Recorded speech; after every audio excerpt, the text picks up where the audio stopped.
Member must call. Mr. Speaker. Maggie Barry. Thank you, Mr. Speaker.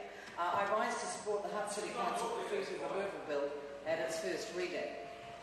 Interesting that I'm following Andrew Williams, who of course is familiar with the North Shore and familiar with the kind of blots on the landscape, which are of course not only to do with graffiti but to do with the principle and the psychology really behind graffiti.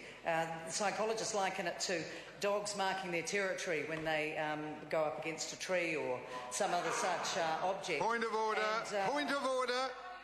Point of order. Honourable Trevor Mallard. Yes, Trevor. The member should just sit when a point of order has been called. Honourable Trevor Mallard. Well, Mr. Speaker, that sort of instruction could be used more broadly in this circumstance, I think. Mr. Speaker, this is a bill which has been debated, I think, in a relatively pleasant manner.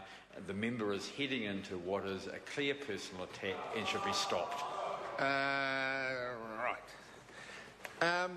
I think the point of order perhaps prevented something which may or may not have happened, and I can only best guess what that might be. But I think it's a general warning.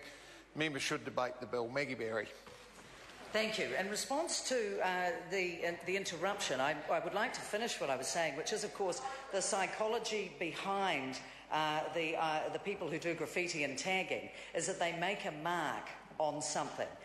In the same way that dogs make a mark to mark their territory. If you don't clean it off within a very short period of time, then it is again marked by others, whether it is a tagger or a dog lifting its leg. If the point is clear, I'm happy to make it and move on. The key thing with graffiti and zero tolerance is that it does need to be cleared up because it is a blot on the landscape.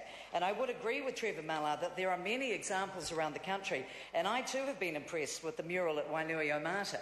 It is indeed a treasure, and when something good does emerge in an urban landscape, it is respected by all corners of society. And it seems to me that that is a distinction, and that is something that will, when it goes to Select Committee, need to be examined, the definition of what is graffiti. What is a public place? These things do need careful definition, and the Select Committee is the appropriate place to debate those, which is it is a good thing. I feel that I'm on the Local Government and Environment Select Committee, and that I will have the opportunity to tease that out. The thing about graffiti is it has worked terrifically well, the zero tolerance, and some of the other initiatives that have been raised. Katrina Shanks talked earlier about Adopt a Spot. I've been involved in a public memorial in Auckland at the AIDS Memorial Grove, which has been graffitied by strange and twisted people. The immediate clearing up of the graffiti and then the application of Graffiti Guard, which makes again the clearing off a very easy process, is a good thing. I approve of these notions and approve of the idea that you try and put in preventative measures or ones that are not going to be at a great cost to the public purse. So all of these things can be discussed, and I think that the overall thrust of this bill is a very good one. For anyone who's been to Lower Hutt recently, it is apparent that there are major issues there, and it's been an issue for a very long time. So I would imagine that with the Hutt City Council, if it does go through this bill in the form that it has been proposed, or in some amended state as a result of the Select Committee process, then it will in fact be something that might be able to be relocated and applied in other parts of the country as well. So I commend it. I think it's an excellent idea. There are a lot of aspects within it that do need further discussion.